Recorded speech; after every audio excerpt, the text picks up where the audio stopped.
Good morning student. Present online ತರಗತಿಗಳಿಗೆ ನಿಮ್ಗೆ ಸ್ವಾಗತ. ಇಲ್ಲೇ ನಾವು ನಿನ್ನೆ ಇದು ಯಾವುದು ವಿದ್ಯುತ್ ಪ್ರವಾಹದ ಕಾಂತೀಯ ಪರಿಣಾಮಗಳ ಒಳಗೆ ಇವತ್ತೇನು ನೋಡೋಣ, ಗೃಹ ಬಳಕೆಯ ವಿದ್ಯುತ್ ಮಂಡಲಗಳು ಅಂತ ಹೇಳಿ ಲಾಸ್ಟ್ ನಿಮ್ದು ಈ ಚಾಪ್ಟರ್ ಒಳಗೆ ಕಾನ್ಸೆಪ್ಟ್, ಅದ್ರ ಬಗ್ಗೆ ಇವತ್ತಿನ ಕ್ಲಾಸ್ ಒಳಗೆ ತಿಳ್ಕೊಳ್ಳೋಣ. ಇದ್ರ ಒಳಗೆ ನೋಡ್ರಿ, ಗೃಹ ಬಳಕೆಯ ವಿದ್ಯುತ್ ಮಂಡಲಗಳು ಅಂತಂದ್ರೆ ನಮ್ಮ ಮನೆಯಲ್ಲಿ ನಾವು ವಿದ್ಯುತ್ತನ್ನ ಯಾವ ರೀತಿಯಾಗಿ ಯೂಸ್ ಮಾಡ್ಕೋತೇವೆ ಮಂಡಲದ ಮೂಲಕ ಅಂತ ಹೇಳಿ ಇಲ್ಲೇ ಹೇಳ್ತಾರೆ. ಇಲ್ಲೇ ಮಂಡಲ, ವಿದ್ಯುತ್ ಮಂಡಲ ಅಂತ ಹೇಳಿ ನಾವು ಕರೆದೇವೆ. ಇದನ್ನ ವಿದ್ಯುತ್ ಶಕ್ತಿ ಪಾಠದೊಳಗೆ ನಾವು ಈಗಾಗಲೇ ಕಲ್ತಿದ್ವಿ. ಈಗ ಒಂದು ಮಂಡಲ ಐತೆ ಅಂದ್ರೆ ಅಲ್ಲೇ ಹಲವಾರು ಉಪಕರಣಗಳನ್ನು ನಾವು ಯೂಸ್ ಮಾಡ್ತೇವೆ. ಯಾವ್ಯಾವು? ಬಲ್ಬ್ ಆಗಿರ್ಬೋದು, ಆಮೇಲೆ ಅಮೀಟರ್ ಆಗಿರ್ಬೋದು, ಆಮೇಲೆ ವೋಲ್ಟ್ ಮೀಟರ್ ಆಗಿರ್ಬೋದು. ಈ ರೀತಿಯಾಗಿ ಒಂದು ಮಂಡಲಕ್ಕೆ ನಾವು ಹಲವಾರು ಉಪಕರಣಗಳನ್ನು ಯೂಸ್ ಮಾಡಿದಾಗ ಅದು ಒಂದು ಮಂಡಲ ಆಕೈತಿ ಅಂತ ಹೇಳಿ ನಮಗೆ ಈಗಾಗಲೇ ಗೊತ್ತಿರುವಂಥ ವಿಷಯ. ಇಲ್ಲಿ ಗೃಹ ಬಳಕೆಯ ವಿದ್ಯುತ್ ಮಂಡಲಗಳು. ನಮ್ಮ ಮನೆಗಳಲ್ಲಿ ನಾವು ಮುಖ್ಯ ವಿದ್ಯುತ್ ಪೂರೈಕೆಯ ಮೂಲಕ ವಿದ್ಯುತ್ ಶಕ್ತಿಯನ್ನು ಪಡೆಯುತ್ತೇವೆ. ಇದಕ್ಕೆ ಏನಂತೀವಿ? ಮೇನ್ಸ್ ಅಂತ ಹೇಳಿ ನಾವು ಇಂಗ್ಲಿಷ್ನಾಗ ಕರಿತೇವೆ. ಇದು ವಿದ್ಯುತ್ ಕಂಬಗಳಿಗೆ ಹೊಂದಿಕೊಂಡಿರುವ ಮುಖ್ಯ ತಂತಿಯ ಮೂಲಕ ನೆಲದಡಿಗೆ ಹುದುಗಿಸಿದ ಕೇಬಲ್ಗಳ ಮೂಲಕ ನಮ್ಮ ಮನೆಯವರೆಗೆ ಬರುತ್ತದೆ. ಅರ್ಥಿಂಗ್ ಅಂತ ಹೇಳಿ ಕರಿತೇವಲ್ಲ, ಅಥವಾ ಲೈಟಿನ ಕಂಬ ಇರ್ತಾವಲ್ಲ, ಅಲ್ಲಿಂದ ನಮ್ಗೆ ಏನಾಗಿರ್ತೈತಿ? ಕರೆಂಟ್ ಸಪ್ಲೈ ಆಗಿರ್ತೈತಿ. ಅದ್ರ ಮೂಲಕ ತಂತಿಯ ಮೂಲಕ ನಮಗೇನಾಗಿರ್ತೈತಿ? ಕರೆಂಟ್ ಇಲ್ಲೇ ಸಪ್ಲೈ ಆಗಿರ್ತೈತಿ ಅಂತ ಹೇಳಿ. ಈ ಪೂರೈಕೆಯಲ್ಲಿನ ತಂತಿಗಳಲ್ಲಿ ಒಂದಾದ ಸಾಮಾನ್ಯವಾಗಿ ಕೆಂಪು ವಾಹಕ ಹೊದಿಕೆಯನ್ನು ಹೊಂದಿರುವ ಸಜೀವ ತಂತಿ ಅಥವಾ ಧನಾತ್ಮಕ. ಈ ಒಂದು ಇದ್ರ ಒಳಗ ತಂತಿಗಳೇನಿರ್ತಾವಲ್ಲ, ಎರಡು ರೀತಿಯಾದ ಅಲ್ಲೇ ನಾವು ವಾಹಕಗಳನ್ನಲ್ಲೇ ಅವಾಹಕ ಹೊದಿಕೆಯನ್ನ ನೋಡ್ತೇವೆ. ಒಂದು ಯಾವುದು? ಕೆಂಪು ಅವಾಹಕ ಹೊದಿಕೆ, ಇನ್ನೊಂದು ಋಣಾತ್ಮಕ ಹೊದಿಕೆ ಅಂತ ಹೇಳಿ ನಾವಿಲ್ಲೇ ಕರಿತೇವೆ. ಈ ಪೂರೈಕೆಯಲ್ಲಿನ ತಂತಿಗಳಲ್ಲಿ ಒಂದಾದ ಸಾಮಾನ್ಯವಾಗಿ ಕೆಂಪು ಅವಾಹಕ ಹೊಂದಿರುವ ತಂತಿಯನ್ನು ಸಜೀವ ತಂತಿ ಅಥವಾ ಧನಾತ್ಮಕ ಎಂದು, ಹಾಗೂ ಇನ್ನೊಂದು ಕಪ್ಪು ಅವಾಹಕ ಹೊದಿಕೆಯನ್ನು ಹೊಂದಿರುವ ತಂತಿಯನ್ನು ತಟಸ್ಥ ತಂತಿ ಅಥವಾ ಋಣಾತ್ಮಕ ತಂತಿ ಎಂದು ಕರೆಯುವರು. ನಮ್ಮ ದೇಶದಲ್ಲಿ ಈ ಎರಡು ತಂತಿಗಳ ನಡುವಿನ ವಿಭವಾಂತರ ಎಷ್ಟಿರ್ತೈತಪ್ಪ ಅಂತಂದ್ರೆ 220 ವೋಲ್ಟ್. ನಾವು ಮನೆಗೆ ಕರೆಂಟ್ ಸಪ್ಲೈನ ಒಂದು ಲೈಟಿನ್ ಕಂಬ, ಅದ್ರ ಮೂಲಕ ಇಲ್ಲೇ ತಂತಿಗಳ ಮೂಲಕ ತಗೋತೇವೆ. ಆ ತಂತಿಗಳಲ್ಲಿ ಎರಡು ಟೈಪ್ ಅನ್ನು ನೋಡ್ತೇವೆ, ಅವಾಹಕ ಕೆಂಪು ತಂತಿ ಮತ್ತೆ ಇನ್ನೊಂದು ತಟಸ್ಥ ತಂತಿ ಅಥವಾ ಋಣಾತ್ಮಕ ತಂತಿ ಅಂತ ಹೇಳಿ ಕರಿತೀವಿ. ಇವೆರಡು ಏನದವಲ್ಲ, ಇದನ್ನ ನಮ್ಮ ಇಂಡಿಯಾದೊಳಗ, ನಮ್ಮ ದೇಶದಲ್ಲಿ ಈ ಎರಡು ತಂತಿಗಳ ನಡುವಿನ ವಿಭವಾಂತರವನ್ನ ನಾವು ಎಷ್ಟು ಅಂತ ಹೇಳ್ತೇವೆ ಅಂತಂದ್ರೆ 220 ವೋಲ್ಟ್ ಅಂತ ಹೇಳಿ ನಾವಿಲ್ಲಿ ಕರಿತೇವೆ. ಮನೆಯಲ್ಲಿನ ಮೀಟರ್ ಬೋರ್ಡ್ನಲ್ಲಿ ಈ ತಂತಿಗಳು ಮುಖ್ಯ ಫ್ಯೂಸ್ನ ಮೂಲಕ ಹಾಯ್ದು ವಿದ್ಯುತ್ ಮೀಟರ್ ಅನ್ನು ಪ್ರವೇಶಿಸುತ್ತವೆ. ನಮ್ಮ ಮನೆಯೊಳಗೆ ಏನಾಗಿರ್ತೈತಿ? ಒಂದು ವಿದ್ಯುತ್ ಮೀಟರ್ ಹೊರಗಡೆ ಫಿಕ್ಸ್ ಮಾಡಿರ್ತೇವೆ. ಅಲ್ಲಿಂದ ನಮ್ಮ ಮನೆಗೆ ಏನಾಗಿರ್ತೈತಪ್ಪ ಅಂತಂದ್ರೆ ಕರೆಂಟ್ ಇಲ್ಲೇ ಸಪ್ಲೈ ಆಗಿರ್ತೈತಿ ಅಂತ ಹೇಳಿ. ಇವುಗಳನ್ನು ಮುಖ್ಯ ಸ್ವಿಚ್ನ ಮೂಲಕ ಮನೆಯಲ್ಲಿ ವಿದ್ಯುತ್ ತಂತಿಗಳೊಂದಿಗೆ ಸಂಪರ್ಕಿಸಲಾಗುತ್ತದೆ. ಮನೆಯೊಳಗೆ ಈ ತಂತಿಗಳು ಪ್ರತ್ಯೇಕ ವಿದ್ಯುತ್ ಮಂಡಲಗಳಿಗೆ ವಿದ್ಯುತ್ತನ್ನು ಪೂರೈಸುತ್ತದೆ. ಈಗ ಮನೆಯೊಳಗೆ ನಾವು ಏನು ಯೂಸ್ ಮಾಡ್ತಿರ್ತೀವಿ? AC ಯೂಸ್ ಮಾಡ್ತಿರ್ತೀವಿ, ಫ್ರಿಡ್ಜ್, ಲೈಟ್. ಈಗ ಒಂದೇ ಮಂಡಲದೊಳಗೆ ನಾವು ಕರೆಂಟ್ ಅನ್ನ ಡಿಫ್ರೆಂಟ್ ರೀತಿ ಒಳಗೆ ನಾವಿಲ್ಲ ಯೂಸ್ ಮಾಡ್ಕೋತೀವಿ. ಈಗ ಕೆಲವೊಂದಕ್ಕೆ ಹೆಂಗ ಫ್ರಿಡ್ಜಿಗೆ ಜಾಸ್ತಿ ಬೇಕಾಗ್ತೈತಿ, ಲೈಟಿಗೆ ಕಮ್ಮಿ ಬೇಕಾಗ್ತೈತಿ. ಅದನ್ನ ಏನ್ ಮಾಡ್ತೀವಿ? ಒಂದೇ ಮಂಡಲದೊಳಗೆ ನಾವಿಲ್ಲೇ ಯೂಸ್ ಮಾಡ್ತೇವೆ ಅಂತ ಹೇಳಿ. ಮನೆಯೊಳಗೆ ಈ ತಂತಿಗಳು ಪ್ರತ್ಯೇಕ ವಿದ್ಯುತ್ ಮಂಡಲಗಳಿಗೆ ವಿದ್ಯುತ್ತನ್ನು ಪೂರೈಸುತ್ತವೆ. ಸಾಮಾನ್ಯವಾಗಿ ಎರಡು ಪ್ರತ್ಯೇಕ ವಿದ್ಯುತ್ ಮಂಡಲಗಳನ್ನು ಬಳಸುತ್ತೇವೆ. ಅವುಗಳಲ್ಲಿ 15 ಆಂಪಿಯರ್ ವಿದ್ಯುತ್ ಪ್ರವಾಹವನ್ನು ಪ್ರವಹಿಸುವಂತೆ ಮಾಡುವ ಮಂಡಲದಲ್ಲಿ ಹೆಚ್ಚಿನ ಸಾಮರ್ಥ್ಯವುಳ್ಳ ಸಾಧನಗಳಾದ ಗೀಸರ್ಗಳು, ಕೂಲರ್ಗಳು, ತಂಪುಕಾರಕಗಳನ್ನು ಬಳಸಲಾಗುತ್ತದೆ. ಅಂದ್ರೆ ಇವು ಗೀಸರ್ಗಳು ಇಲ್ಲೇ ಹೆಚ್ಚಿನ ವಿದ್ಯುತ್ ಪ್ರವಾಹ ಅಂದ್ರೆ 15 ಆಂಪಿಯರ್ ನಾವು ಎಲ್ಲಿ ಯೂಸ್ ಮಾಡ್ತೇವಪ್ಪ ಅಂತಂದ್ರೆ ಗೀಸರ್ಗಳು, ಕೂಲರ್ಗಳು, ತಂಪುಕಾರಕಗಳನ್ನ ಬಳಸ್ತೇವೆ. ಇದಕ್ಕೆ ಏನ್ ಬೇಕು? ನಮಗೆ ಹೆಚ್ಚಿನದಾದ ಒಂದು ವಿದ್ಯುತ್ ಬೇಕು. ಹಾಗಾಗಿ ನಾವೇನ್ ಮಾಡ್ತೇವೆ? 15 ಆಂಪಿಯರ್ ಅಂದ್ರೆ ಇಲ್ಲಿ ಯೂಸ್ ಮಾಡ್ತೇವೆ ಅಂತ ಹೇಳಿ. ಇನ್ನೊಂದು ಯಾವ್ದಪ್ಪ ಅಂದ್ರೆ 5 ಆಂಪಿಯರ್ ವಿದ್ಯುತ್ ಪ್ರವಾಹವನ್ನು ಪ್ರವಹಿಸುವಂತೆ ಮಾಡುವ ಮಂಡಲದಲ್ಲಿ ಬಲ್ಬ್ಗಳು, ಫ್ಯಾನ್ಗಳು ಇತ್ಯಾದಿಗಳನ್ನ ಬಳಸಲಾಗುತ್ತದೆ. ಅಂದ್ರೆ ಇಲ್ಲಿ ಎರಡು ರೀತಿಯಾದ ನಾವು ಕರೆಂಟ್ ಅನ್ನ ಯೂಸ್ ಮಾಡ್ತೇವೆ. ಒಂದು 15 ಆಂಪಿಯರ್, ಇನ್ನೊಂದು 5 ಆಂಪಿಯರ್. 15 ಆಂಪಿಯರ್ ಅಂತಂದ್ರೆ ಕರೆಂಟ್ ಯಾವುದಕ್ಕೆ ಜಾಸ್ತಿ ಬೇಕಲ್ಲ, ವಿದ್ಯುತ್ ಶಕ್ತಿ, ಅವುಗಳನ್ನ. ಎಕ್ಸಾಂಪಲ್ ಯಾವ್ದಪ್ಪ ಅಂತಂದ್ರೆ ಗೀಸರ್ ಆಗಿರ್ಬೋದು, ಕೂಲರ್ ಆಗಿರ್ಬೋದು, ಅಥವಾ ಫ್ರಿಡ್ಜ್, ತಂಪುಕಾರಕಗಳು ಅಂತ ಹೇಳಿ ನಾವು ಕರಿತೀವಿ. ಅದಕ್ಕೆ ಏನ್ ಬೇಕು? 15 ಆಂಪಿಯರ್ ಕರೆಂಟ್ ನಮಗಿಲ್ಲೇ ಬೇಕು. ಅದೇ ರೀತಿಯಾಗಿ ಫ್ಯಾನ್ ಮತ್ತೆ ಬಲ್ಬಿಗೆ ಏನಾಗ್ತದೆ ಅಂತಂದ್ರೆ ನಮಗೆ ಕಡಿಮೆ ವಿದ್ಯುತ್ ಶಕ್ತಿ ಬೇಕು. ಅವಾಗ ನಾವೇನ್ ಮಾಡ್ತೀವಿ? 5 ಆಂಪಿಯರ್ನ ವಿದ್ಯುತ್ ಪ್ರವಾಹವನ್ನ ಬಳಸ್ತೇವೆ. ಇಲ್ಲಿ ಒಂದು ನಿಮ್ಗೆ ಕ್ವಶನ್ ರೈಸ್ ಆಗ್ತದೆ. ಹೆಂಗಪ್ಪ? ಇಲ್ಲೇ ಗೀಸರ್ಗಳು, ಕೂಲರ್ಗಳು, ತಂಪುಕಾರಕಗಳಲ್ಲಿ 15 ಆಂಪಿಯರ್ನ ಯೂಸ್ ಮಾಡ್ತೀವಿ. ಅದ ನಾವು ಬಲ್ಬ್ ಮತ್ತೆ ಫ್ಯಾನ್ಗಳಲ್ಲಿ ಕಡಿಮೆ ಆಂಪಿಯರ್ ವೋಲ್ಟೇಜ್ ಇರ್ತಕ್ಕಂಥ 5 ಆಂಪಿಯರ್ ವಿದ್ಯುತ್ತನ್ನ ಇಲ್ಲೇ ನಾವು ಯೂಸ್ ಮಾಡ್ತೇವೆ. ಯಾಕಪ್ಪ ಅಂತಂದ್ರೆ ಇವು ಏನು, ಇದಕ್ಕೆ ಜಾಸ್ತಿ ವಿದ್ಯುತ್ ಪ್ರವಾಹ ಬೇಕು, ವಿದ್ಯುತ್ ಶಕ್ತಿ ಯಾವಕ್ಕೆ ಮೇಲಿನ್ಮುಖ ಜಾಸ್ತಿ ಬೇಕು. ಈ ಬಲ್ಬ್ ಮತ್ತೆ ಫ್ಯಾನಿಗೆ ಏನ್ ಬೇಕು? ಕಡಿಮೆ ನಮಗೆ ಬೇಕು. ಹಾಗಾಗಿ ಇಲ್ಲಿ ಡಿಫ್ರೆಂಟ್ ಕೈಂಡ್ ಆಫ್ ನಾವು ಇಲ್ಲೇ ವೋಲ್ಟೇಜ್ ಅನ್ನ ಯೂಸ್ ಮಾಡ್ತೇವೆ ಅಂತ ಹೇಳಿ ಹೇಳ್ಬೋದು. ಹಸಿರು ಅವಾಹಕ ಹೊದಿಕೆಯನ್ನು ಹೊಂದಿರುವ ಭೂ ಸಂಪರ್ಕ ತಂತಿಯನ್ನು ಮನೆಯ ಹತ್ತಿರ ಭೂಮಿಯಲ್ಲಿ ಬಹಳಷ್ಟು ಆಳದಲ್ಲಿ ಹೂಳಲಾಗಿರುವ ಲೋಹದ ತಟ್ಟೆಗೆ ಜೋಡಿಸಲಾಗಿರುತ್ತದೆ. ಇಲ್ಲಿ ಅರ್ಥಿಂಗ್ ಅಂತ ಹೇಳಿ ನಾವು ಕರಿತೀವಿ. ಅದು ಯಾವ ರೀತಿ ಇರ್ತೈತಪ್ಪ ಅಂತಂದ್ರೆ ಹಸಿರು ಅವಾಹಕ ಹೊದಿಕೆಯನ್ನು ಹೊಂದಿರುವ ಭೂ ಸಂಪರ್ಕ ತಂತಿಯನ್ನು ಮನೆಯ ಹತ್ತಿರ ಭೂಮಿಯಲ್ಲಿ ಬಹಳಷ್ಟು ಆಳದಲ್ಲಿ ಹೂಳಲಾಗಿರುವ ಲೋಹದ ತಟ್ಟೆಗೆ ಜೋಡಿಸಲಾಗಿರುತ್ತದೆ. ಈ ತಂತಿಯ ಉಪಯೋಗವು ಪ್ರಮುಖವಾಗಿ ಲೋಹದ ಮೇಲ್ಮೈ ಹೊಂದಿರುವ ವಿದ್ಯುತ್ ಉಪಕರಣಗಳ ಸಂರಕ್ಷತೆಗೆ ಬಳಸಲಾಗುತ್ತದೆ. ಉದಾಹರಣೆಗೆ ಇಸ್ತ್ರಿ ಪೆಟ್ಟಿಗೆ, ಟೋಸ್ಟರ್. ಇದನ್ನ ಅರ್ಥಿಂಗ್ ಎಲ್ಲಿ ಯೂಸ್ ಮಾಡ್ತೇವೆ ನಾವು ಯೂಶಲಿ? ಇಸ್ತ್ರಿ ಪೆಟ್ಟಿಗೆ ಮತ್ತೆ ಟೋಸ್ಟರ್, ಮೇಲಿನ ವಿದ್ಯುತ್ ಪಂಖ, ರೆಫ್ರಿಜರೇಟರ್ ಇತ್ಯಾದಿ. ಈಗ ನಾವು ಫ್ರಿಜ್ ಒಳಗೆ ನೋಡ್ತೀವಿ ಅರ್ಥಿಂಗ್ ಕೊಟ್ಟಾರ ಅಂತ ಹೇಳ್ತಿರ್ತೀವಲ್ಲ, ಅದಕ್ಕೆ ಕಾರಣ ಏನು? ಇದು ವಿದ್ಯುತ್ ಉಪಕರಣಗಳಲ್ಲಿ ಅವುಗಳ ಲೋಹದ ಮೇಲ್ಮೈಗೆ ಭೂ ಸಂಪರ್ಕ ತಂತಿಯನ್ನು ಜೋಡಿಸಲಾಗುತ್ತದೆ. ಇದು ಕಡಿಮೆ ರೋಧವನ್ನು ಹೊಂದಿರುವ ವಿದ್ಯುತ್ ಪ್ರವಾಹದ ರಥವನ್ನು ಉಂಟು ಮಾಡುತ್ತೆ. ಅದರ ಕೆಲಸ ಏನಪ್ಪಾ ಅಂತಂದ್ರ, ಲೋಹದ ಮೇಲ್ಮೈಗೆ ಭೂ ಸಂಪರ್ಕ ತಂತಿಯನ್ನು ಜೋಡಿಸಲಾಗುತ್ತದೆ. ಇದು ಕಡಿಮೆ ರೋಧವನ್ನು ಹೊಂದಿರುವ ವಿದ್ಯುತ್ ಪ್ರವಾಹದ ಪಥವನ್ನ ಇಲ್ಲಿ ಉಂಟು ಮಾಡ್ತೈತಿ ಅಂತ ಹೇಳಿ. ಹೀಗಾಗಿ ಲೋಹದ ಮೇಲ್ಮೈ ಹೊಂದಿರುವ ಉಪಕರಣಕ್ಕೆ ಯಾವುದೇ ರೀತಿಯ ವಿದ್ಯುತ್ ಸೋರಿಕೆ ಉಂಟಾದಲ್ಲಿ ಅದರ ವಿಭವಾಂತರವನ್ನು ಭೂಮಿಯ ವಿಭವಾಂತರಕ್ಕೆ ಸಮನಾಗಿಸುತ್ತದೆ ಮತ್ತು ಬಳಕೆದಾರಿಗೆ ತೀವ್ರ ಆಘಾತ ಆಗುವುದಿಲ್ಲ. ಇದರದ್ದು ಉಪಯೋಗಗಳಿದು. ಇಲ್ಲಿ ಒಂದು ಮಂಡಲದ ಚಿತ್ರವನ್ನು ನಿಮಗ ಕೊಟ್ಟಾರವ್ರೆ.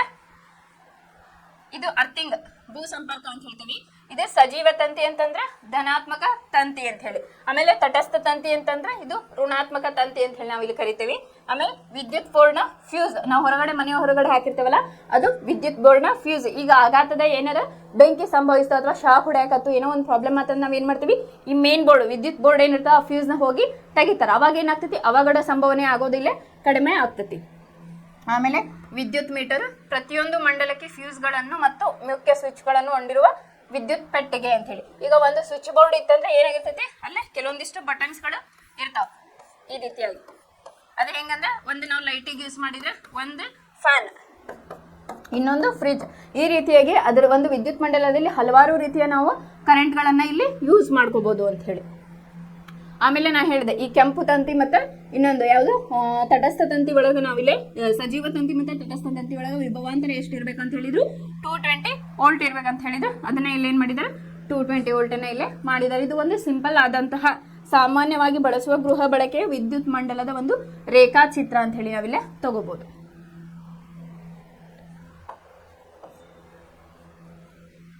ನೆಕ್ಸ್ಟ್ ಚಿತ್ರ 12.1ರಲ್ಲಿ ಸಾಮಾನ್ಯವಾಗಿ ಬಳಸುವ ಗೃಹ ಬಳಕೆಯ ವಿದ್ಯುತ್ ಮಂಡಲದ ಒಂದು ರೇಖಾಚಿತ್ರವನ್ನು ಕೊಡಲಾಗಿದೆ. ಪ್ರತಿಯೊಂದು ಪ್ರತ್ಯೇಕ ಮಂಡಲದಲ್ಲಿ ವಿವಿಧ ವಿದ್ಯುತ್ ಉಪಕರಣಗಳನ್ನು ಸಜೀವ ಮತ್ತು ತಟಸ್ಥ ತಂತಿಗಳ ನಡುವೆ ಜೋಡಿಸಲಾಗಿರುತ್ತದೆ. ಪ್ರತಿಯೊಂದು ವಿದ್ಯುತ್ ಉಪಕರಣವು ತನ್ನ ಮೂಲಕ ವಿದ್ಯುತ್ ಪ್ರವಾಹವನ್ನು ಪ್ರವಹಿಸಲು ಮತ್ತು ನಿಲ್ಲಿಸಲು ಆನ್ ಆಫ್ ಸ್ವಿಚ್ ಅನ್ನು ಹೊಂದಿದೆ ಅಂತ ಹೇಳಿ. ನಾವು ಬಟನ್ಸ್ ಯೂಸ್ ಮಾಡ್ತೇವಲ್ಲ, ಒಂದು ಆನ್ ಮಾಡಕ ಅದನ್ನ ಆಫ್ ಮಾಡಕ ಇಲ್ಲಿ ಆಪ್ಷನ್ ಇರ್ತೈತಿ ಅಂತ ಹೇಳಿ. ಹಾಗಾಗಿ ಪ್ರತಿಯೊಂದು ಉಪಕರಣವು ಸಮಾನ ವಿಭವಾಂತರವನ್ನು ಹೊಂದಿರಲು ಅವುಗಳನ್ನು ಪರಸ್ಪರ ಸಮಾಂತರವಾಗಿ ಜೋಡಿಸಲಾಗಿರುತ್ತದೆ. ಅಂದ್ರೆ ಸಮಾನಾಂತರವಾಗಿ ಎದಕ್ಕಂತಂದ್ರೆ ಇಲ್ಲಿ ಪ್ರತಿಯೊಂದು ಉಪಕರಣದ ಸಮಾನ ವಿಭವಾಂತರವನ್ನು ಹೊಂದಲು ಏನಾಗಿರ್ತವೆ, ಇಲ್ಲಿ ಸಮಾನಾಂತರವಾಗಿ ಇವನ್ನ ಜೋಡಿಸಿರ್ತಾರೆ ಅಂತ ಹೇಳಿ. ಎಲ್ಲ ಗೃಹ ಬಳಕೆಯ ವಿದ್ಯುತ್ ಮಂಡಲಗಳಿಗೆ ವಿದ್ಯುತ್ ಫ್ಯೂಸ್ ಒಂದು ಪ್ರಮುಖ ಘಟಕವಾಗಿದೆ. ವಿದ್ಯುತ್ ಫ್ಯೂಸ್ ನ ಕಾರ್ಯವೇನಪ್ಪಾ ಅಂತಂದ್ರೆ, ಅವಘಡ ಸಂಭವಿಸಿದಾಗ ನಾವೇನ್ ಮಾಡ್ತೀವಿ, ಆ ಫ್ಯೂಸ್ ಅನ್ನ ತೆಗೆದಾಗ ಏನಾಗ್ತೈತಿ, ಅಲ್ಲಿ ಬೆಂಕಿ ಹತ್ತಿರ್ತಕ್ಕಂಥದ್ದು ಕಡಿಮೆ ಪ್ರಮಾಣದಲ್ಲಿ ಅದು ಹೀರ್ಕೊತೈತಿ. ಅದು ಆನ್ ಇತ್ತಂದ್ರೆ ಇನ್ನೂ ಹೆಚ್ಚಿನ ಅವಘಡ ಸಂಭವಿಸಕ ಇಲ್ಲ ಕಾರಣೀಭೂತವಾಗುತ್ತದೆ ಅಂತ ಹೇಳಿ ಹೇಳ್ಬೋದು. ವಿದ್ಯುತ್ ಫ್ಯೂಸ್ ನ ತತ್ವ ಮತ್ತು ಕಾರ್ಯಗಳ ಕುರಿತು ಅಧ್ಯಯನ ಮಾಡಿದ್ದೇವೆ. ವಿದ್ಯುತ್ ಮಂಡಲದಲ್ಲಿರುವ ಫ್ಯೂಸ್ ಮಂಡಲ ಹಾಗೂ ವಿದ್ಯುತ್ ಉಪಕರಣಗಳಿಗೆ ಓವರ್ಲೋಡ್ ನಿಂದ ಉಂಟಾಗುವ ಹಾನಿಯಿಂದ ರಕ್ಷಿಸುತ್ತದೆ. ಈ ಫ್ಯೂಸ್ ಏನ್ ಮಾಡ್ತೈತಿ, ಓವರ್ಲೋಡ್ ಅಂತ ಹೇಳಿ ನಾವು ಕರಿತೀವಿ. ಓವರ್ಲೋಡ್ ಆದಾಗ ಏನಾಗ್ತೈತಿ, ಅದು ನಮ್ಮ ಫ್ಯೂಸ್ ಅದೇನ್ ಮಾಡ್ತೈತಿ, ಅದರಿಂದ ಅವಘಡ ಆಗೋದನ್ನ ಇಲ್ಲಿ ಫ್ಯೂಸ್ ನಮಗ ಇಲ್ಲಿ ಅವಕಾಶವನ್ನ ಮಾಡಿಕೊಡ್ತದೆ. ಅವಘಡದಿಂದ ತಪ್ಪಿಸಿಕೊಳ್ಳಲು ಇಲ್ಲಿ ಅವಕಾಶವನ್ನ ಅದ ಮಾಡಿಕೊಡ್ತೈತಿ ಅಂತ ಹೇಳಿ. ಸಜೀವ ತಂತಿ ಮತ್ತು ತಟಸ್ಥ ತಂತಿಗಳು ಎರಡೂ ನೇರ ಸಂಪರ್ಕಕ್ಕೆ ಬಂದಾಗ ಓವರ್ಲೋಡ್ ಆಗಬಹುದು. ಇಲ್ಲೇ ಸಜೀವ ತಂತಿ ಮತ್ತು ತಟಸ್ಥ ಧನಾತ್ಮಕ ಮತ್ತು ಋಣಾತ್ಮಕ ತಂತಿಗಳು ಎರಡೂ ನೇರ ಸಂಪರ್ಕಕ್ಕೆ ಬಂದಾಗ ಏನಾಗ್ತತಿ, ಇಲ್ಲಿ ನಮಗೆ ಓವರ್ಲೋಡ್ ಆಗುವ ಸಾಧ್ಯತೆ ಇರುತ್ತದೆ. ಉಪಕರಣಗಳಲ್ಲಿ ಯಾವುದಾದರೂ ದೋಷವಿದ್ದರೂ ಇದು ಸಂಭವಿಸುತ್ತದೆ. ಈಗ ಒಂದು ವಿದ್ಯುತ್ ಮಂಡಲದೊಳಗೆ ಎಲ್ಲಾದ್ರೂ ಒಂದು ದೋಷ ಉಂಟಾದ್ರೂ ಕೂಡ ಇದು ಅವಘಡ ಸಂಭವಿಸೋ ಚಾನ್ಸಸ್ ಇರ್ತತಿ. ಇಂಥ ಸನ್ನಿವೇಶಗಳಲ್ಲಿ ಮಂಡಲದಲ್ಲಿ ವಿದ್ಯುತ್ ಪ್ರವಾಹವು ತಟ್ಟನೆ ಬಹಳ ಹೆಚ್ಚಾಗಿ ಬಿಡುತ್ತದೆ. ಇದನ್ನು ಹೃಸ್ವ ಮಂಡಲ ಎಂದು ಕರೆಯುತ್ತಾರೆ ಅಥವಾ ಶಾರ್ಟ್ ಸರ್ಕ್ಯೂಟ್ ಅಂತ ಹೇಳಿ ನಾವು ಇನ್ ಜನರಲ್ ಆಗಿ ಹೇಳ್ತೇವೆ. ವಿದ್ಯುತ್ ಫ್ಯೂಸ್ ನ ಬಳಕೆಯ ಮಂಡಲದಲ್ಲಿ ಅಯಾಚಿತವಾಗಿ ಉಂಟಾಗುವ ಹೆಚ್ಚಿನ ಪ್ರಮಾಣದ ವಿದ್ಯುತ್ ಪ್ರವಾಹವನ್ನು ನಿಲ್ಲಿಸಲು ಮೂಲಕ ವಿದ್ಯುತ್ ಮಂಡಲ ಮತ್ತು ವಿದ್ಯುತ್ ಉಪಕರಣಗಳಿಗೆ ಉಂಟಾಗುವ ಹಾನಿಯನ್ನು ತಡೆಯುತ್ತದೆ. ಫ್ಯೂಸ್ ನಲ್ಲಿ ಜರುಗುವ ಜೌಲ್ನ ತಾಪದಿಂದ ಫ್ಯೂಸ್ ಕರಗಿ ಅದರಿಂದ ವಿದ್ಯುತ್ ಸಂಪರ್ಕ ಕಡಿತಗೊಳ್ಳುತ್ತದೆ. ಸರಬರಾಜು ಆಗುವ ವೋಲ್ಟೇಜ್ನ ಆಕಸ್ಮಿಕ ಹೆಚ್ಚಳದಿಂದ ಓವರ್ಲೋಡ್ ಸಂಭವಿಸಬಹುದು. ಕೆಲವು ಸಂದರ್ಭಗಳಲ್ಲಿ ಹಲವು ಉಪಕರಣಗಳನ್ನು ಒಂದೇ ಸಾಕೆಟ್ಗೆ ಜೋಡಿಸುವುದರಿಂದಲೂ ಓವರ್ಲೋಡ್ ಆಗಬಹುದು. ಇಲ್ಲೇ ಓವರ್ಲೋಡ್ ಇಂದ ಏನೇನು ಅಪಘಾತ ಆಗ್ತತಿ ಮತ್ತೆ ಹೃಸ್ವ ಮಂಡಲದಿಂದ ಯಾವ ರೀತಿಯಾಗಿ ನಾವು ಇಲ್ಲಿ ಆಘಾತವನ್ನ ಆಗ್ತತಿ ಅಂತ ಹೇಳಿ ನೋಡೋಣ.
ಇಲ್ಲಿ ಓವರ್ಲೋಡ್ ಸಂಭವಿಸಲು ಕಾರಣೀಭೂತವಾದ ಅಂಶಗಳು ಯಾವುವು ಅಥವಾ ಓವರ್ಲೋಡ್ ಆಗಲು ಕಾರಣವನ್ನು ತಿಳಿಸಿ ಅಂತ ಕೇಳಿದ್ರೆ ನೀವೇನ್ ಮಾಡಬೇಕು ಆನ್ಸರ್ನ ಸಜೀವ ತಂತಿ ಮತ್ತು ತಟಸ್ಥ ತಂತಿಯನ್ನು ನೇರ ಸಂಪರ್ಕಕ್ಕೆ ಬಂದಾಗ ಏನಾಗ್ತೀವಿ ಓವರ್ಲೋಡ್ ಆಗ್ತತಿ ಅಂತ ಒಂದೇ ಫಸ್ಟ್ ಪಾಯಿಂಟ್. ಆಮೇಲೆ ಸರಬರಾಜುಗ ವೋಲ್ಟೇಜ್ ಆಕಸ್ಮಿಕ ಹೆಚ್ಚಳದಿಂದ ಇನ್ನು ಇಲ್ಲಿ ವೋಲ್ಟೇಜ್ ಏನಾರ ಹೆಚ್ಚು ಕಮ್ಮಿ ಆಯ್ತು ಅಂತಂದ್ರೆ ಅಲ್ಲೇ ವೋಲ್ಟೇಜ್ ಜಾಸ್ತಿ ಆಯ್ತಂದ್ರೆ ಏನಾಗ್ತತಿ ಅಲ್ಲೇ ಓವರ್ಲೋಡ್ ಆಗುವ ಸಂಭವ ಇರ್ತೈತಿ ಅಂತ ಹೇಳಿ. ಇನ್ನೊಂದು ಲಾಸ್ಟ್ ಯಾವ್ದಪ್ಪ ಅಂತಂದ್ರೆ ಕೆಲವು ಸಂದರ್ಭಗಳಲ್ಲಿ ಹಲವಾರು ಉಪಕರಣಗಳನ್ನು ಒಂದೇ ಸ್ವಿಚ್ ಬೋರ್ಡ್ಗೆ ಹಾಕ್ತೇವೆ ಅಥವಾ ಒಂದ ಸಕೆಟ್ಗೆ ಹಾಕಿದಾಗ ನಾವ್ ಏನಾಗ್ತದಪ್ಪ ಅಂತಂದ್ರೆ ಓವರ್ಲೋಡ್ ಆಗುವ ಚಾನ್ಸಸ್ ಇರ್ತೈತಿ. ಓವರ್ಲೋಡ್ ಆಗಲು ಕಾರಣಗಳೇನಪ್ಪಾ ಅಂತಂದ್ರೆ ಒಂದೇದು ಸಜೀವ ತಂತಿ ಮತ್ತು ತಟಸ್ಥ ತಂತಿ ನೇರ ಸಂಪರ್ಕಕ್ಕೆ ಬಂದಾಗ, ಮತ್ತೆ ಸರಬರಾಜಾಗುವ ವೋಲ್ಟೇಜ್ ಆಕಸ್ಮಿಕವಾಗಿ ಹೆಚ್ಚಾದಾಗ ಆಗ್ತತಿ. ಇನ್ನೊಂದು ಕೆಲವು ಸಂದರ್ಭಗಳಲ್ಲಿ ಅಥವಾ ಹಲವಾರು ಉಪಕರಣಗಳನ್ನು ನಾವು ಒಂದೇ ಸಾಕೆಟ್ಗೆ ಅದನ್ನ ಜೋಡಿಸಿದಾಗ ಈ ಅವಘಡ ಸಂಭವನೀಯ ಆಗ್ತತಿ ಅಂತ ಹೇಳಿ ನೀವು ಕಾರಣಗಳನ್ನ ಬರಿಬಹುದು.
ಋಸ್ವ ಮಂಡಲ ಅಂತ ಹೇಳಿ ಬರ್ತೈತಿ. ಇದು ಉಂಟಾಗಲು ಕಾರಣ ಅಥವಾ ಶಾರ್ಟ್ ಸರ್ಕ್ಯೂಟ್ ಅಂತ ಹೇಳಿ ನಾವು ಇದನ್ನ ಕರಿತೇವೆ. ಇಲ್ಲಿ ಕೊಟ್ಟಿದ್ದಾರೆ ಇದನ್ನು ಋಸ್ವ ಮಂಡಲ ಅಥವಾ ಶಾರ್ಟ್ ಸರ್ಕ್ಯೂಟ್ ಅಂತ ಹೇಳಿ.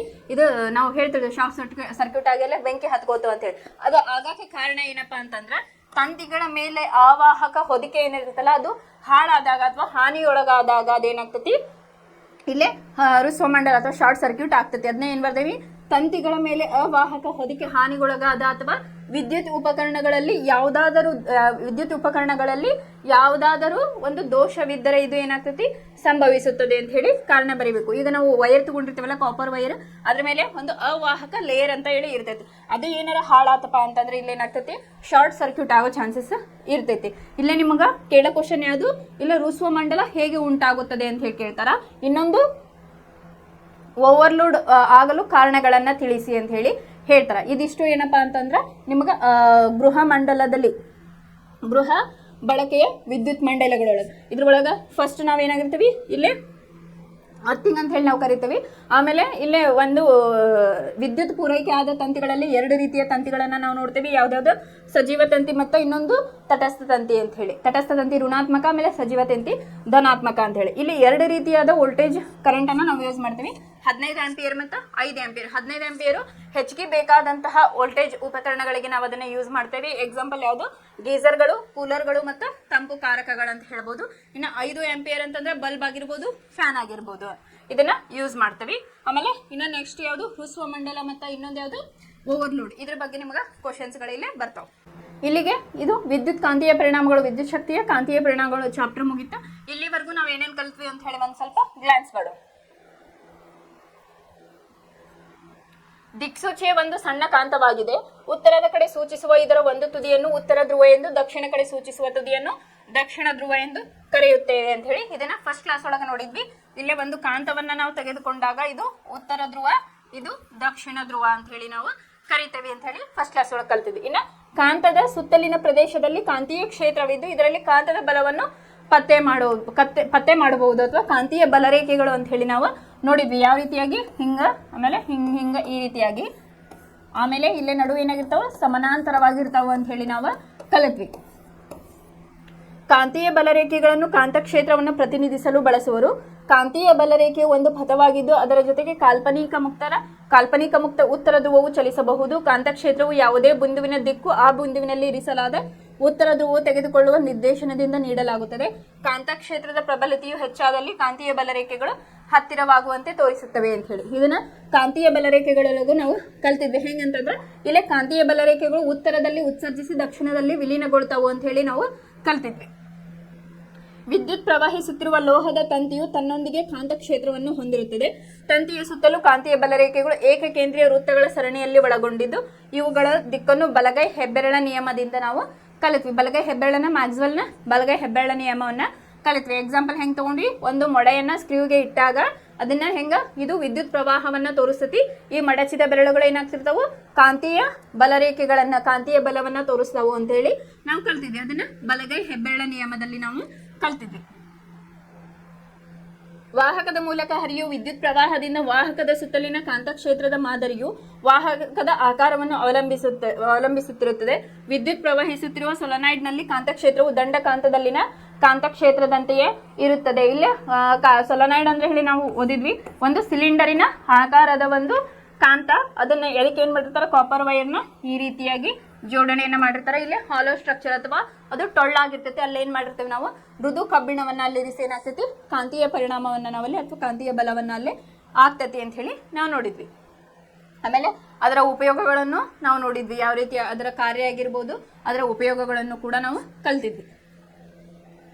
ವಿದ್ಯುತ್ ಕಾಂತವು ಅವಾಹಕ ವಸ್ತುವಿನಿಂದ ಆವರಿಸಲ್ಪಟ್ಟ ತಾಮ್ರದ ತಂತಿಯ ಸುರುಳಿಯಿಂದ ಸುತ್ತಿರುವ ಮೃದುವಾದ ಕಬ್ಬಿಣವನ್ನ ಹೊಂದಿರುತ್ತದೆ. ಇದನ್ನ ಸೊಲನಾಯ್ಡ್ ರಚನೆ ಒಳಗ ಕುದುರೆ ಲಾಳದ ಎಕ್ಸಾಂಪಲ್ ಕೊಟ್ಟು ನಾನು ಹೇಳಿದ್ದೆ. ಈ ರೀತಿಯಾಗಿ ಕುದುರೆ ಲಾಳದ ರೂಪದಲ್ಲಿ ಕೂಡ ನಾವು ಅದನ್ನ ತಂತಿಯ ಸುರುಳಿಯನ್ನ ಇಲ್ಲಿ ಯೂಸ್ ಮಾಡ್ಬೋದು ಅಂತ ಹೇಳಿ ನೋಡಿದ್ವಿ. ವಿದ್ಯುತ್ ಪ್ರವಹಿಸುತ್ತಿರುವ ಒಂದು ವಾಹಕವನ್ನು ಕಾಂತಕ್ಷೇತ್ರದಲ್ಲಿ ಇರಿಸಿದಾಗ ಅದು ಬಲವನ್ನು ಅನುಭವಿಸುತ್ತದೆ. ಕಾಂತಕ್ಷೇತ್ರದ ದಿಕ್ಕು ಮತ್ತು ವಿದ್ಯುತ್ ಪ್ರವಾಹದ ದಿಕ್ಕುಗಳು ಪರಸ್ಪರ ಲಂಬವಾಗಿದ್ದರೆ ವಾಹಕದ ಮೇಲೆ ವರ್ತಿಸುತ್ತಿರುವ ಬಲವು ಎರಡೂ ದಿಕ್ಕುಗಳಿಗೆ ಲಂಬವಾಗಿರುತ್ತವೆ ಮತ್ತು ಇದು ಫ್ಲೆಮಿಂಗ್ನ ಎಡಗೈ ನಿಯಮದ ಪ್ರಾಪ್ತವಾಗುತ್ತದೆ. ಇದು ವಿದ್ಯುತ್ ಮೋಟಾರ್ನ ಆಧಾರವಾಗಿದೆ. ವಿದ್ಯುತ್ ಮೋಟಾರ್ ಒಂದು ಸಾಧನವಾಗಿದ್ದು ಇದು ವಿದ್ಯುತ್ ಶಕ್ತಿಯನ್ನು ಯಾಂತ್ರಿಕ ಶಕ್ತಿಯನ್ನಾಗಿ ಬಳಸುತ್ತದೆ. ಅಂದ್ರೆ ವಿದ್ಯುತ್ ಮೋಟಾರ್ ನಿಮ್ಮ ಸಿಲೆಬಸ್ಗೆ ತೆಗೆದಾರ ಮೊದಲಿತ್ತು. ಅಲ್ಲೇನಾಗಿರ್ತೈತಿ, ವಿದ್ಯುತ್ ಶಕ್ತಿ ಏನಾಗಿರ್ತೈತಿ ಅಂತಂದ್ರೆ ಯಾಂತ್ರಿಕ ಶಕ್ತಿಯಾಗಿ ಅಲ್ಲಿ ಹೊಂದತೈತಿ. ಆಮೇಲೆ ನಾವೇನ್ ಕಲಿತ್ವಿ, ಫ್ಲೆಮಿಂಗನ ಎಡಗೈ ನಿಯಮವನ್ನ ಕಲಿತ್ವಿ. ಈ ಮೂರನ್ನು ಪರಸ್ಪರ ನಾವು ಲಂಬವಾಗಿರಿಸಿದಾಗ ತೋರು ಬೆರಳು ಏನ್ ತೋರಿಸ್ತೈತಿ, ಹೆಬ್ಬೆರಳು ಮತ್ತೆ ಆಮೇಲೆ ಮಧ್ಯದ ಬೆರಳು ಯಾವ ರೀತಿಯಾಗ್ಯವು ಒಂದಕ್ಕೊಂದು ಅವಲಂಬನೆಯನ್ನ ಹೊಂದಿರ್ತಾವು. ಅದ್ರ ಬಗ್ಗೆ ನಾವು ನಿನ್ನೆ ಕ್ಲಾಸ್ ಒಳಗೆ ಕಲಿತ್ವಿ. ನಮ್ಮ ಮನೆಗಳಲ್ಲಿ ನಾವು 50 ಹರ್ಟ್ಜ್ ಆವರ್ತವಿರುವ 220 ವೋಲ್ಟ್ ವಿಭವಾಂತರದ ಪರ್ಯಾಯ ವಿದ್ಯುತ್ ಶಕ್ತಿಯನ್ನು ಪಡೆದುಕೊಳ್ಳುತ್ತೇವೆ. ವಿದ್ಯುತ್ ಪೂರೈಕೆಯ ತಂತಿಗಳಲ್ಲಿ ಒಂದು ಕೆಂಪು ಬಣ್ಣದ ಅವಾಹಕ ವಸ್ತುವಿನಿಂದ ಆವರಿಸಲ್ಪಟ್ಟಿದ್ದು ಅದನ್ನ ಸಜೀವ ತಂತಿ ಎಂದು ಕರೆಯುವರು. ಈಗ ತಾನೇ ಹೇಳಿದೆ, ಸಜೀವ ತಂತಿ ಅಂತಂದ್ರೇನು, ಕೆಂಪು ತಂತಿ ಅದು ಧನಾತ್ಮಕ ತಂತಿ ಅಂತ ಹೇಳಿ ನಾವು ಕರಿತೇವೆ. ಮತ್ತೊಂದು ಕಪ್ಪು ಬಣ್ಣದ ಅವಾಹಕ ವಸ್ತುವಿನಿಂದ ಆವರಿಸಲ್ಪಟ್ಟಿದ್ದು ಅದನ್ನು ತಟಸ್ಥ ತಂತಿ ಎಂದು ಕರೆಯುವರು. ಇದು ತಟಸ್ಥ ತಂತಿ ಅಂದ್ರೆ ಋಣಾತ್ಮಕ, ಅದು ಯಾವುದರಿಂದ ಆಗಿರ್ತತಿ, ಕಪ್ಪು ತಂತಿಯಿಂದ ಆಗಿರ್ತತಿ. ಅದರ ಎರಡೂ ತಂತಿಗಳ ನಡುವಿನ ವಿಭವಾಂತರ 220 ವೋಲ್ಟ್ ಇರ್ತದೆ ಅಂತ ಹೇಳಿ ನಾವು ಕಲ್ತ್ವಿ. ಮೂರನೆಯ ತಂತಿ ಭೂ ಸಂಪರ್ಕ ತಂತಿಯಾಗಿದ್ದು ಅದು ಹಸಿರು ಬಣ್ಣದ ಅವಾಹಕ ವಸ್ತುವಿನಿಂದ ಆವರಿಸಲ್ಪಟ್ಟಿದೆ. ಇಲ್ಲಿ ಮೂರು ತಂತಿಗಳನ್ನ ನೋಡಿ, ಸಜೀವ ತಂತಿ, ತಟಸ್ಥ ತಂತಿ ಮತ್ತು ಹಸಿರು ತಂತಿ. ಇಲ್ಲ ಹಸಿರು ತಂತಿ ಅಂತಂದ್ರೆ ಏನಪ್ಪಾ ಅಂತಂದ್ರೆ ಅರ್ಥಿಂಗ್ ಅಂತ ಹೇಳಿ ನಾವು ಕರಿತೀವಲ್ಲ, ಅದಕ್ಕೆ ನಾವು ಹಸಿರು ತಂತಿ ಅಂತ ಹೇಳಿ ಕರಿತೇವೆ. ಲೋಹದ ಮೇಲ್ಮೈ ಹೊಂದಿರುವ ಉಪಕರಣಗಳಲ್ಲಿ ವಿದ್ಯುತ್ ಸೋರಿಕೆ ಆದಾಗ ಅದನ್ನು ಬಳಸುವವರಿಗೆ ಯಾವುದೇ ರೀತಿಯ ತೀವ್ರವಾದ ಆಘಾತವನ್ನು ಉಂಟು ಮಾಡದಿರಲು ಸುರಕ್ಷಿತ ಕ್ರಮವಾಗಿ ಇದನ್ನು ಬಳಸಲಾಗುತ್ತದೆ. ಅರ್ಥಿಂಗ್ ಕೊಟ್ಟಾಗ ಏನಾಗ್ತತಿ, ಅಲ್ಲೇ ನಮಗ ಈಗ ಫ್ರಿಜ್ಜಿಗೆಲ್ಲ ನಾವೇನ್ ಮಾಡ್ತೀವಿ, ಅರ್ಥಿಂಗ್ ಕೊಡ್ಬೇಕಂತಂದ್ರೆ ಅವಘಡಗಳಿಂದ ತಪ್ಪಿಸಿಕೊಳ್ಳಲು ಇಲ್ಲೇ ಹಸಿರು ತಂತಿಯನ್ನು ಅಥವಾ ಏನಂತೀವಿ ಅದಕ್ಕೆ ಅರ್ಥಿಂಗ್ ಅಂತ ಹೇಳಿ ಅದನ್ನ ಸಂಪರ್ಕವನ್ನ ಮಾಡಿರ್ತೀವಿ ಅಂತ ಹೇಳಿ. ಫ್ಯೂಸ್ ಒಂದು ಅತ್ಯಂತ ಪ್ರಮುಖ ಸುರಕ್ಷತಾ ಸಾಧನವಾಗಿದ್ದು ಇದನ್ನು ಮಂಡಲದಲ್ಲಿ ಉಂಟಾಗುವ ಋಸ್ವ ಮಂಡಲ ಮತ್ತು ಓವರ್ಲೋಡ್ನಿಂದ ವಿದ್ಯುತ್ ಮಂಡಲಗಳನ್ನು ಸಂರಕ್ಷಿಸಲು ಬಳಸಲಾಗುತ್ತದೆ ಅಂತ ಹೇಳಿ. ಇಲ್ಲೇ ಆಬ್ಜೆಕ್ಟಿವ್ ಕ್ವಶನ್ ಅಥವಾ 1 ಮಾರ್ಕ್ಸ್ ಕ್ವಶನ್ ನಿಮಗೆ ಇಲ್ಲಿ ಬರಬಹುದು. ಓವರ್ಲೋಡ್ ಮತ್ತು ಋಸ್ವ ಮಂಡಲದಿಂದ ತಪ್ಪಿಸಿಕೊಳ್ಳಲು ಕಾರಣೀಭೂತವಾದ ಅಂಶ ಯಾವುದಪ್ಪ ಅಂತಂದ್ರೆ ನೀವೇನ್ ಬರಿಬೇಕು, ಫ್ಯೂಸ್ ಅಂತ ಹೇಳಿ ಬರಿಬೇಕು. ಆಮೇಲೆ ಇದ್ರ ಮೇಲೆ ಓವರ್ಲೋಡ್ನಿಂದ ಆಗುವ ಅವಘಡಗಳೇನು ಅಥವಾ ಓವರ್ಲೋಡ್ ಆಗಲು ಕಾರಣವನ್ನ ತಿಳಿಸಿ ಅಂತ ಕೇಳ್ತಾರೆ. ಆಮೇಲೆ ಋಸ್ವಮಂಡಲ ಆಗಲು ಕಾರಣವನ್ನು ತಿಳಿಸ್ರಿ ಅಂತ ಹೇಳ್ತಾರೆ. ನಾ ಈಗ ಹೇಳಿದೆ ಅದ್ರ ಬಗ್ಗೆ ಯಾವ ರೀತಿಯಾಗಿ ಆಗ್ತೈತಿ ಅಂತ ಹೇಳಿ ಕೆಲವೊಂದಿಷ್ಟು ಪಾಯಿಂಟ್ಸ್ ಅನ್ನ ಹೇಳಿದೆ. ಇಲ್ಲಿಗೆ ಇದು ನಿಮ್ದು ವಿದ್ಯುತ್ ಕಾಂತೀಯ ಪರಿಣಾಮಗಳು ಚಾಪ್ಟರ್ ಮುಗಿತು. ಇನ್ನು ನೆಕ್ಸ್ಟ್ ಈ ಸೆಮಿನು ನಾವು ಏನಾಯ್ತು, ಇಲ್ಲಿವರೆಗೂ ಎಲ್ಲ ಕ್ಲಾಸಸ್ಗಳು ಮುಗಿದ್ವು, 6 ಚಾಪ್ಟರ್ ಮುಗಿದ್ವು. ಇನ್ನು ನೆಕ್ಸ್ಟ್ ಸ್ವಲ್ಪ ಕ್ವಶನ್ ಪೇಪರ್ನ ಸಾಲ್ವ್ ಮಾಡಿ ನಾವು ಸೆಕೆಂಡ್ ಸೆಮಿಗೆ ಮೂವ್ ಆಗೋದು. ಧನ್ಯವಾದಗಳು.